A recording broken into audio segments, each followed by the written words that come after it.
Au tout début, il y avait la rencontre de notre directrice générale, Nadia Zegmar, avec Evelyne Bouter, qui est professeure de psychopathologie clinique de l'université d'Aix-Marseille. Et de là est née l'idée de développer effectivement un programme concernant la résilience assistée au sein de notre institution, en premier lieu la maison d'enfants. La résilience, c'est la capacité d'un matériau à résister au choc. Pour l'homme, c'est la capacité qui est présente dans chacun d'entre nous pour résister aux traumatismes de la vie, que ce soit des traumatismes continus ou des accidents de vie ponctuels. Donc qu'est-ce que c'est qu'une recherche-action déjà peut-être? Une recherche-action, c'est une recherche qui mêle à la fois la recherche sur le plan théorique et sur le plan pratique.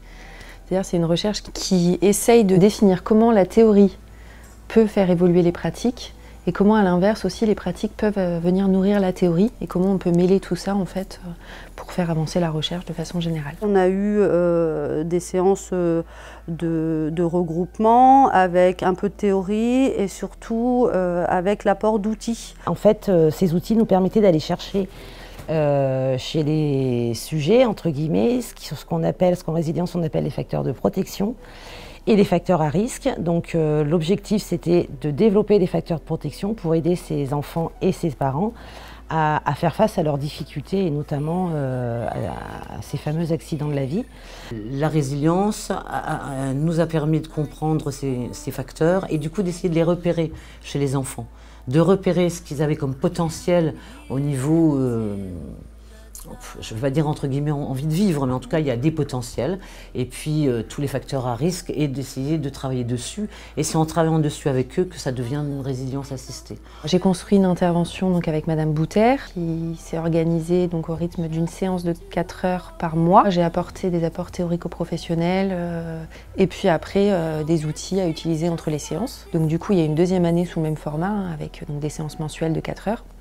Où là, c'était un binôme d'éducateurs qui reprenait les thématiques, proposait de nouveaux apports théoriques et de nouveaux outils. À l'issue de ces 2 ans de formation, où on avait vraiment envie de le diffuser à l'intérieur de la sauvegarde, et donc on a proposé de faire des journées de partage, un petit peu les rappels au niveau de la théorie, et puis ce que nous, ça nous avait apporté en dynamisme d'équipe, en langage commun dans nos équipes. Alors au-delà du langage commun, on a aussi pu mettre en pratique des exercicices de jeux de rôle dans lesquels on a pu aussi retravailler sur nos pratiques directes avec des prises de recul à chaque fois sur les postures qu'on peut avoir les uns les autres avec des retours de collègues qui connaissent mais qui ne pratiquent plus forcément dans le même service, qui a été extrêmement riche pour l'ensemble des intervenants que nous sommes.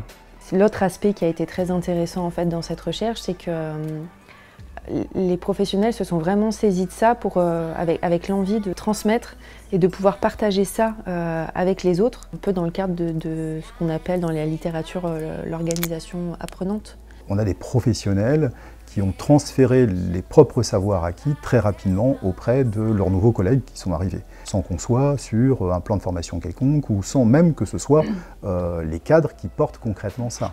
Donc on est sur une méthode de fonctionnement en fait très horizontale, beaucoup plus que verticale. J'ai rejoint le SAPMF en septembre 2015 et j'ai rejoint donc en 2016 les collègues de la Villa AEC que je connaissais très peu d'ailleurs et mes collègues sur le programme de résilience. Ils nous ont expliqué la gestion des émotions, ils nous ont expliqué le dé de l'estime, l'humour. Dans les outils, je me suis en effet depuis 1 an approprié le dragon.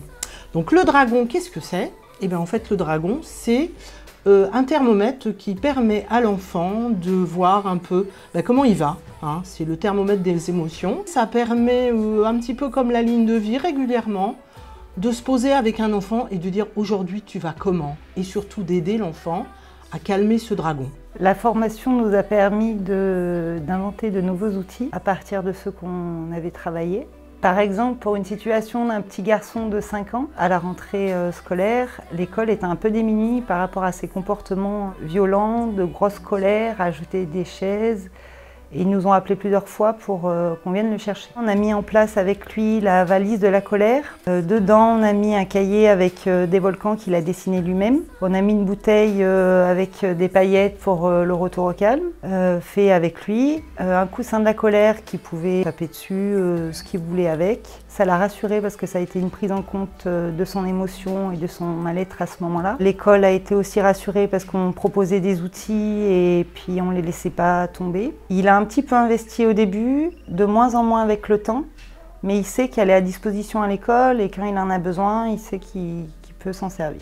Donc l'estime de soi, on est parti pareil au départ, on nous a amené des outils qui étaient des fiches et puis petit à petit, en devant retravailler ces items, on a trouvé d'autres outils et notamment il y a une espèce de dé qui s'appelle le dé de l'estime de soi qui fonctionne assez bien avec un groupe d'enfants, avec une famille, des parents-enfants, avec une fratrie. En parallèle de ce travail qui a été mené avec les éducateurs, vu que c'est quand même une recherche dans le cadre d'un doctorat, il faut qu'on mesure des choses. Les séances de travail ont été enregistrées. Les éducateurs ont également passé des questionnaires avant, au milieu et à la fin de la recherche pour faire le point un petit peu sur ce qu'ils avaient pensé de la recherche, ce que ça leur avait apporté, comment ils s'étaient saisis des choses, etc. Et il y a également eu des questionnaires qui ont été faits passer aux enfants. Donc la résilience, c'est quand même un processus qui prend du temps, mais il y a quand même des choses sur lesquelles on a des résultats significatifs sur le plan statistique. On a une baisse significative de l'anxiété chez les enfants qui ont été interrogés. On a une augmentation de la conscience émotionnelle chez les enfants. Au niveau de la régulation émotionnelle, où là c'est pareil, on a une réduction des stratégies inadaptées de régulation émotionnelle. Et au niveau des troubles, ce qu'on appelle les troubles internalisés et externalisés, où là c'est pareil, on a une baisse significative au niveau des enfants. Et puis après, tout ce que moi j'ai pu observer, ce que les professionnels ont pu observer aussi au niveau clinique, quand même, où les enfants sont plus conscients d'eux-mêmes, où il y a une plus grande facilité à nommer leurs émotions et à en parler, où il y a quand même moins de conflits entre enfants.